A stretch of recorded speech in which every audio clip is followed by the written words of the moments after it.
Tov, on continue, si Dieu veut, Bezat Hashem, En Yaakov, et on reprend Adaf Samer Gimel, dans Brachot, et il écrit comme ça, Tanu Rabbanan, les sages nous ont enseigné, Aroe Uchlusya Israël, Uchlusya Israël, ceux qui voient la population d'Israël, Omer Baruch Chacham Arazim, béni soit Dieu, l'intelligence, c'est qui a la sagesse des secrets.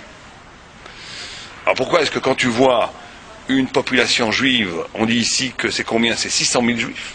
Si tu vois 600 000 juifs d'un seul coup, tu dois faire ces bénédictions. Tu dois dire Baruch Chacham Arazim. Rachid dit qu'est-ce que c'est Arazim? Rachid dit qu'on kol Uchlusa Chayil Gadol, c'est une grande population, Shel Shishim Ribo, c'est-à-dire 600 000 juifs, comme au Mont Sinaï. Tu dis Chacham Arazim, Sheyadoua Ma Shebelev Kol Elu, parce que Dieu connaît le cœur de chacun. Donc ici on a quelque chose d'intéressant, voyons aussi le Marsha, que cette bénédiction est fondée sur le fait qu'il y a le multiple, et que ce multiple, qui est 600 000, n'annule pas la singularité de chacun.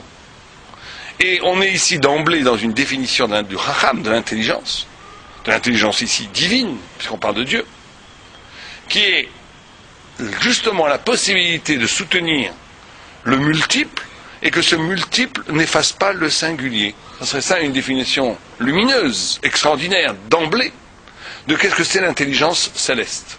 L'intelligence céleste, ce serait cette intelligence, bien entendu, qui devrait nous concerner à nous aussi, d'avoir la possibilité de soutenir un multiple, donc une unité du multiple, puisque 600 000 c'est le peuple d'Israël, c'est la notion du peuple d'Israël, puisque 600 000 c'est le chiffre, le nombre de juifs qu'il y avait au Mont Sinaï, d'hommes, et on parle déjà qui ont reçu la Torah, t'as raison, d'hommes, parce qu'on va dire que la femme est le pendant de l'âme de l'homme, et les enfants sont la continuité de l'homme. Mais en tout cas, 600 000 c'est le nombre merkazi, le centre, on va dire, dans lequel est aimantée toutes les autres âmes, qui représente la totalité du peuple juif. Et cette totalité du peuple juif, justement, qui est unifiée par ce chiffre mystique et magique, et d'une façon kabbaliste tout à fait déterminée, le peuple juif c'est 600 000 âmes, comme il y a 600 000 lettres dans la Torah, comme au point où les kabbalistes disent que pourquoi est-ce qu'il faut aujourd'hui prier en minyan? C'est parce qu'on n'a plus des âmes complètes et que 10 âmes font une âme totale, que la shrina, que, en d'autres termes, il y aurait en vérité que 600 000 âmes chez les juifs. 600 000 lettres dans la Torah? Ouais, comme le peuple juif. Pile, pile, pile. Pile, pile, pile. Donc il y a 600 000 lettres par rapport aux 600 000 juifs. Non, 600 000, 3 500, je crois, quelque chose par rapport à la Torah, exactement ça. Donc c'est pourquoi? Parce que chaque lettre correspond à un juif. Et que le Gaon de Vilna pouvait voir un juif et il te disait quelle lettre tu étais. C'était un grand Talmud Chacham, ça pouvait être même un mot. Certains étaient un pasouk, certains étaient un tout petit bout de lettre. Mais chacun a sa lettre dans la Torah. En d'autres termes, le chiffre 600 000, c'est l'unité du peuple juif. Au point où même, ici, dit le Marsha dit, on va lire le Marsha dit, Ken. Chacham Arazim, Lema des pasik de En Uchlusia Pachot Mishishim Ribo. Il n'y a pas de population juive moins de 600 000 juifs. Viesh Bahem Gamken Shishim Ribo Deot. Et il y a 600 000 Deot. Deot ici veut dire caractère. 600 000 façons d'appréhender le monde. Il y a 600 000 façons d'appréhender le monde. Ok? Mechulakim ukla lekol adeot. C'est pour ça que la Torah a été donnée à 600 000 juifs, parce que 600 000 juifs symbolisent 600 000 esprits, 600 000 façons de comprendre le monde, comprendre la Torah, comprendre la révélation. D'accord? Liot Torah kolelet mikol dea vechochma ve'en leosif alea miseh. Il n'y a pas 601 000 façons de comprendre la Torah. Il y a 600 000 déotes. Et la Torah aurait été donnée à 600 000 personnes parce que justement il faut que cette Torah, qui est la totalité, soit reçue par un réceptacle total. Et le réceptacle total humain, c'est 600 000 façons d'appréhender le monde, qui sont incarnées par 600 000 juifs au pied du mont Sinaï. Et la Torah, qui est la totalité de la vérité, doit être donnée à la totalité du pouvoir de recevoir cette totalité qui est Mechulakim, divisée en 600 000 Neshamot, 600 000 âmes. D'où le fait que le Maharsha apprend qu'il ne peut pas y avoir plus que 600 000. Il ne peut pas y avoir plus que 600 000. C'est-à-dire qu'il n'y a que 600 000 façons, il n'y a que 600 000 caractères. Caractère au sens noble du terme, au sens où il n'y a que 600 000 directions de pensée, poétiques du pensée. Il y a 600 000 façons d'appréhender le réel. Et il faut que la Torah soit donnée à 600 000 déotes. Et dit, on continue le Maharsha, il dit c'est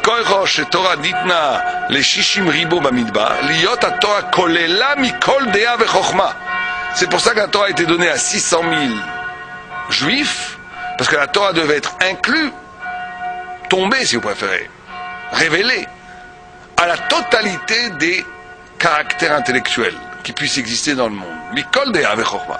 Ve'en aussi fallait amuser. On peut pas rajouter shum davar. On peut rajouter rien du tout à ça. Okay?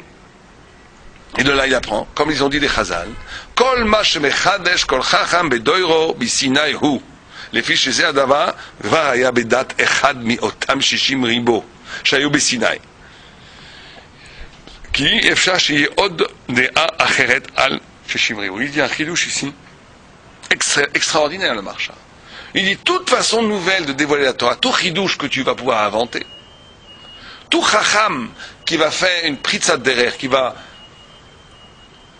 briser l'évidence, qui va révéler dans les psukim ou dans la Torah elle-même une nouvelle facette du savoir divin.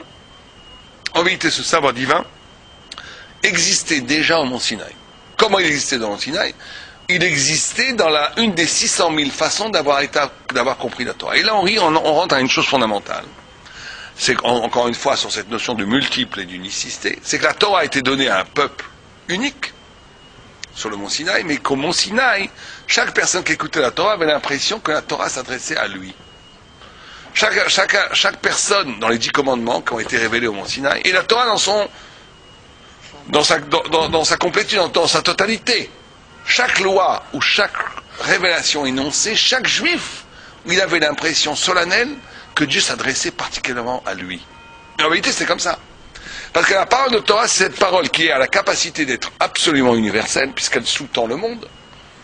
Puisque Istak Laboraïta Bebarait Alma. La Torah est la clé de voûte de l'être. Elle est le secret de tout être. Puisque c'est à partir des lettres de la Torah que le monde a été créé. Mais elle est en même temps, cette totalité, elle n'est pas unique. C'est ça que elle est unique, mais elle n'est pas, on va dire, figée dans son unicité. Elle va être dans le mouvement même, dans la gestuelle même de la révélation. Une révélation implique, par définition, une chute. Le fait que ce qui est en haut, ce qui est caché, ce qui est unique au niveau du divin, dès qu'elle va être révélée, va être acceptée par l'humain. Or, cette acceptation par l'humain va s'effectuer à travers la diversité des pensées humaines. La multiplicité des visages intellectuels possibles. Et le secret que nous révèle le Maharsha et la Gemara ici, c'est que cette diversité est limitée à 600 000. Au point que, si des siècles plus tard, un sage ou un chacham va dévoiler un chidouche, on a l'impression que ça n'a jamais été dit, parce que ça n'a jamais encore été inscrit dans aucun livre. En vérité, ce Torah, si c'est une Torah authentique, a été comprise par un des 600 000 juifs au moment du mont Sinaï. Elle a été oubliée après. Mais le fait même qu'elle a pu s'actualiser dans la compréhension d'un des 600 000 juifs rend possible des siècles plus tard un chacham de donner son chidouche au monde, par l'écriture ou par l'enseignement. Et donc on va apprendre de ce texte que chaque verset de Torah, que chaque halakha qui a été révélé a 600 000 facettes. On est encore loin du compte. Il n'y a pas 600 000 commentaires sur chaque verset de la Torah. Mais en vérité, il y a 600 000 commentaires sur chaque verset de la Torah. Et chaque fois, et là on touche à quelque chose de fondamental, qui est le secret du vieux vin dans du raisin neuf. Le passouk dit du vieux vin dans du raisin neuf. C'est que l'extraordinaire nouveauté du chidouche, on l'appelle d'ailleurs chidouche, qui a pour racine chadash, qui veut dire nouveau, pour avoir la dignité d'une parole de Torah, doit rendre en écho l'originel. Et dans la notion de chidouche, il y a une sorte de cercle comme ça, où ce qui est absolument nouveau, parce que c'est inouï, c'est une parole qui est absolument neuve. En d'autres termes que dans le processus de l'étude, c'est absolument neuf. Personne n'a encore étudié comme ça, depuis des siècles. Personne n'a encore découvert que le verset, ou que la Mishnah, ou que la Gemara, ou que Rashi, ou que Tosfot puisse être compris de cette façon. Donc c'est absolument neuf dans le processus herméneutique, dans le processus d'interprétation. C'est absolument neuf. Mais cette nouveauté renvoie, si c'est de la vraie Torah, c'est pas de l'interprétation subjective, si c'est de la vraie Torah, va renvoyer en vérité au secret d'une révélation au mont Sinaï. Un des juifs anonymes au mont Sinaï a compris ce que toi tu vas comprendre aujourd'hui, 30 siècles plus tard. Et donc toi, quand tu dis un vrai chidouche, quand tu comprends la Torah d'une certaine façon, tu réactualises le moment sinaïque. C'est pour ça qu'elle a écrit Torah Kenetilata. Kenetilata. Comme la Torah a été donnée avec effroi, quand tu dis la Torah, il faut un effroi. Comme la Torah a été donnée avec joie, quand tu dis la Torah, il faut de la joie. Comme la Torah a été donnée gratuitement, quand tu enseignes la Torah, enseigne-la gratuitement. On ne te fait pas payer pour enseigner la Torah. Etc., etc. En d'autres termes, une Torah digne de ce nom dans son enseignement et dans son étude doit reproduire en essence l'événement messianique. Et c'est pas simplement qu'il reproduit l'événement messianique au sens métaphysique d'une révélation qui s'opère maintenant. C'est qu'en vérité, il dévoile... לא, אני כבר הזמנתי אנשים. תבוא למנה האחרונה. מחכים לכם.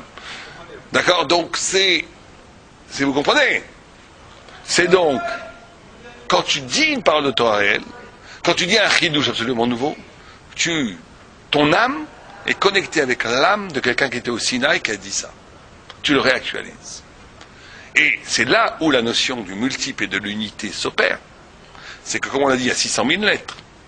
600 000 juifs, c'est pas un hasard. C'est que la Torah Israël est un, dans la mesure où l'essence, l'intrigue, l'essence radicale de la vraie subjectivité de chacun, c'est précisément de comprendre que le sens de mon être profond, c'est une lettre de Torah. C'est un chidouche de Torah. Que quelque part, le juif est créé, peut-être que pour ça, que pour dire son chidouche, que pour dire sa part de vérité de Torah dans le monde, et que cette part de vérité qui est dans le monde renvoie complètement à sa subjectivité, puisque c'est le sens ultime de sa vie. C'est la recherche, non pas du Graal comme chez les Goïms, mais la recherche de l'intrigue.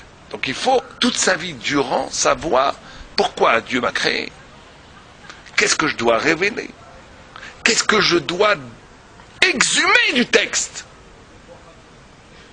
qu'est-ce que je dois arracher des lettres. Et cet arrachement, ce sens dont je suis le seul à posséder le secret,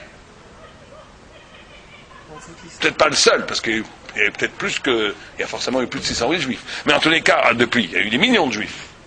Mais chaque juif, il y a plein qui n'ont pas fait ce boulot. Des gens qui passent sa vie à vivre de télé et de journaux, les Rahman al-Islam. Des gens qui passent leur vie à ne pas vivre.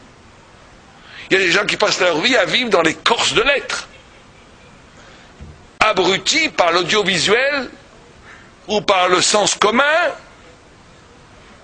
alors que tout le sens profond de chaque homme, c'est justement d'arriver à cette lumière intime, qui est le secret de sa vie, mais qui en même temps le dépasse infiniment, puisqu'il s'agit de réactualiser dans l'histoire ce qui a été révélé au Mont Sinaï. Et ce travail-là est un travail qui va se combiner avec la notion du multiple et du singulier, puisque maintenant, mon singulier, donc l'ultime de ma vie, renvoie à quelque chose d'absolument objectif qui me dépasse, qui est, ce qui est en jeu ici, c'est l'actualisation dans l'histoire de la Torah unique. Alors, c'est pour ça que quand on voit 600 000 juifs, et tout de suite des Rashi et aussi le Maharsha, on continue, le Maharsha dit Ve'en parsudim domim, de keshem she'en mechulakim, comme ils sont différents dans les déotes, okay? Jusqu'à 60 ribots, chez Yitzurat Apnimim, il dit que 600 000 c'est la différence intérieure de l'âme de chacun, okay? Car hem mechulakim et Yitzurat Achitzoni. On dirait qu'il y aurait 600 000 visages, d'après le Maharsha. Il y aurait 600 000 visages. Tu as un sosie dans l'histoire du peuple d'Israël. Ouais, peut-être. Mais en tous les cas, il y a un sosie. La notion de sosie, c'est qu'il y a 600 000 visages possibles pour les juifs. Et que chaque visage, bien entendu, est l'expression extérieure d'une intimité intérieure. On est d'accord? Et c'est pour ça qu'il faut faire la bracha quand tu vois 600 000 juifs, parce que tout le monde dit ici, parce que la Shrina repose. C'est que des hommes ou c'est pas des femmes? Non, on parle de 600 000 hommes. On parle de la reconduction du Mont Sinaï. Ah, c'est que des hommes. Ouais. D'accord, il dit ici, donc, chez Yodea ma shebelev kolelu. Et la bénédiction que tu dis, c'est dit chez Yodea ma shebelev kolelu. Dieu regarde tout le peuple d'Israël, et ça aussi c'est extraordinaire, c'est que la providence, c'est ce que nous dit Rashi, ce que dit le texte en vérité, c'est que la providence collective pour le peuple juif n'annule pas la providence singulière pour chaque juif. En d'autres termes, Dieu ne sacrifie jamais à un juif au nom de la providence universelle. Ça veut dire que Dieu a le double souci, entre guillemets, Kebirol, le souci de sa volonté, que le projet divin s'inscrive dans l'histoire. Donc ça, c'est une providence universelle, une providence collective, si vous préférez. Mais cette providence collective ne vient jamais sur le compte de la providence individuelle. Et ça, c'est que Dieu qui peut faire ça, d'où la bracha. Oui. N'importe quel metteur en scène, n'importe quel immense chef d'orchestre, il va dire, l'individuel on s'en fiche, ce qui est important c'est l'opéra, c'est la grande mise en scène du chantier de l'être, ou du chantier de la scène, et donc l'individu n'est qu'au service de la scène. Alors qu'ici c'est pas comme ça. Ici il y a un double souci qui n'est possible, qui n'est réalisable sans qu'il y ait de choc et d'annulation de l'un par rapport à l'autre que par Dieu. Ou l'intrigue individuelle, ou la providence individuelle, ou le regard attentif que Dieu porte à chacun dans son cœur. Puisqu'ici il est écrit qu'ils sondent le cœur de chacun. Ils sondent le cœur de chacun, et ils sondent le cœur d'Am Israël en collectif. Les deux en même temps, et l'un n'annule pas l'autre, au contraire. L'un c'est une dialectique divine, si on veut, qui ne peut exister que dans le divin, c'est-à-dire que dans le pouvoir divin. Il n'y a que le pouvoir divin, le pouvoir de Hanaga divin, le fait que Dieu Hanaga au sens où Dieu dirige le monde. Il n'y a que Dieu qui peut diriger le monde de cette façon-là. C'est pas humain. Ouais. C'est impossible pour l'humain d'harmoniser absolument l'individu et le collectif. C'est impossible. Il y a forcément, c'est tout le problème du politique, c'est que le politique, c'est toujours, à un moment donné, le sacrifice du singulier pour le collectif. C'est la guerre, par exemple. Oui, la guerre, pas que la guerre, ou le sacrifice, ou l'annulation, vraiment. La loi, c'est pour ça que le Chumash, c'est pour ça que le Tanakh dit Natati lahem chukim lo tovim. J'ai donné aux non-juifs des lois pas bonnes. Des chukim lo tovim. Pourquoi elles sont lo tovim, ces chukim? Parce que pourtant le texte dit je leur ai donné. Donc ici c'est tout à fait singulier. C'est comme si Dieu avait donné aux nations des. Donc on peut pas dire que c'est pas bien, c'est forcément bien. Puisqu'il leur donne ces lois. Toute loi, même les lois dans les États les plus... C'est pour ça qu'il dit qu'il faut toujours prier pour le Malchut. Toute loi est d'origine divine. Parce que la loi est transcendante. La loi, elle essaye d'humaniser, de diviniser l'homme. Donc toute loi est donnée par Dieu. Mais elle est l'autovim parce que c'est une loi justement collective chez les goïms qui annule la singularité. D'où, chez les goïms, énormément de mouvements insurrectionnels comme l'anarchisme, ou d'autres, qui sont contre la loi, parce que la loi est l'annulation du sujet, de l'individu. Aussi, il y a des règles qui annulent la loi. Non, parce que justement, c'est ça l'extraordinaire tour de force du Gilui Torah et des 600 000 lettres et des 600 000 juifs. c'est que la loi est toujours chez moi quelque chose qui est de l'intime. C'est pas quelque chose d'extérieur. C'est quelque chose qui révèle le secret de moi. Je mets les tefilines, je dis toujours la même chose. Je dis, tu ne tueras point, pour tout le monde c'est intime. Tu as intégré ça. Tu ne peux pas tuer, toi. Non. Tu ne pourrais pas tuer. Pourquoi tu ne pourrais pas tuer? Il a $1 million dans la poche. Tue-le, prends-le. Non, tu ne peux pas. Pourquoi est-ce que ça... En le tuant, tu te tues toi-même. Tu es bien d'accord? Si tu tues cette personne, tu te détruis. Et ben le tzaddik, c'est pareil, il ne peut pas les tefilines, un jour il est détruit. C'est une partie de son être. C'est pas une loi, je mets les tefilines extérieures. Ah oui, je vis la chose. C'est pas que je vis la chose. C'est que cette chose est une partie de ma vie. C'est pas que je vis la chose, c'est une partie de ma vie. Et si je casse la chose, c'est plus ma vie. Mais la loi, en Europe ou en Occident ou partout, de ne pas, elle est jamais comme ça. C'est toujours une loi qui organise la société. C'est donc l'individu doit se plier à l'impératif collectif. C'est tout à fait une partie, oui, une partie, mais pas la totalité. C'est pour ça qu'on l'appelle l'autovim. L'autovim au sens que ce n'est jamais complètement, c'est toujours sacrificiel de l'individu. Alors que la Torah, c'est pas comme ça. D'où le secret extraordinaire de la Torah. Donc, c'est pour ça qu'on dit cette bracha quand on voit 600 000 juifs d'Afka. Et pas 600 000 hommes. Ça n'est pas ici d'un racisme primaire. Il s'agit ici de dire que le juif le peuple d'Israël porte cette singularité de la loi. Cette singularité extraordinaire où le singulier n'est pas annulé par le collectif, où le collectif n'est pas annulé par le singulier. Au contraire, où la notion même de âme Israël est présente dans tout acte subjectif que je fais. C'est la même chose. D'où d'ailleurs énormément de malentendus avec les goïms. Ils ne comprennent pas cette solidarité étrange du peuple juif, cette solidarité viscérale du peuple juif, qui existe même chez les gens qui ne sont absolument pas pratiquants. Mais il y a une solidarité. C'est incroyable. Quand on voit les événements politiques, qui peuvent être critiquables, parce qu'on ne parle pas ici de gens religieux, que l'État d'Israël fait plein d'erreurs, etc., etc. Mais tu vois une certaine haine universelle et une désinformation extraordinaire, sans rentrer dans le sionisme, on ne peut pas ne pas être étonné de la désinformation et de la façon et de l'injustice. Comment de montrer, de toujours montrer qu'un côté des choses. Et les seules personnes pratiquement qui défendent Israël dans le monde, c'est des juifs. C'est incroyable. Les intellectuels, c'est que des juifs. On aurait pu croire que dans n'importe quel conflit, tu aurais des gens qui seraient plutôt tendance blanc, tendance bleue, il y aurait chacun. Dans les autres conflits qui traversent, dont on parle d'ailleurs infiniment moins qu'Israël, ça fait partie aussi ça du processus antisémite.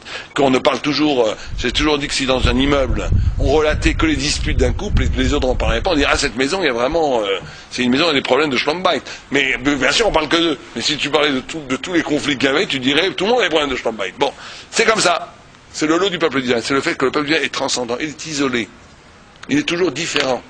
D'ailleurs, les antisémites, les plus virulents, et la campagne anti-juive qui s'est passée dans le monde à cause des événements, elle participe de façon active à l'élection d'Israël, il faut leur dire merci.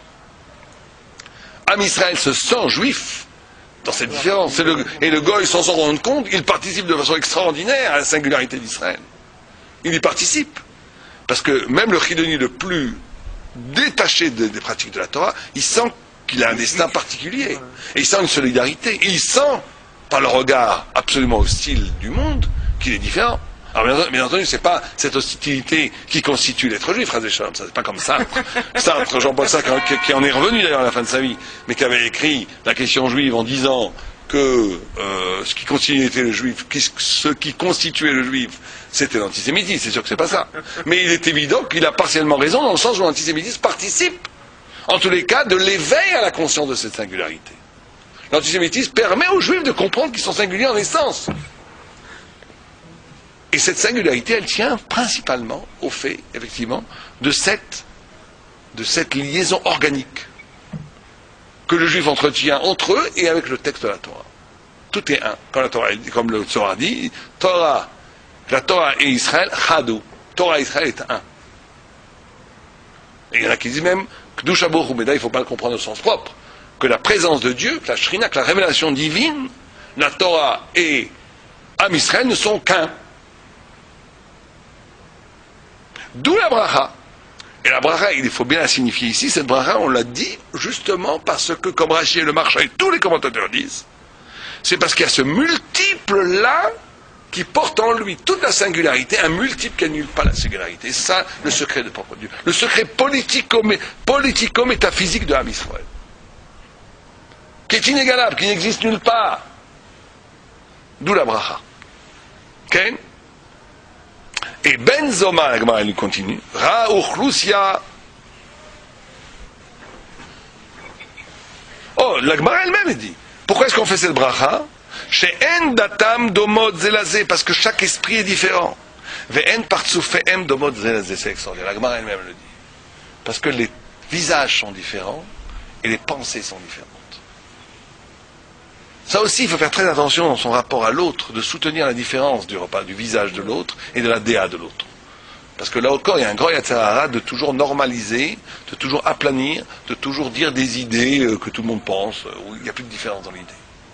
C'est la mort de l'esprit.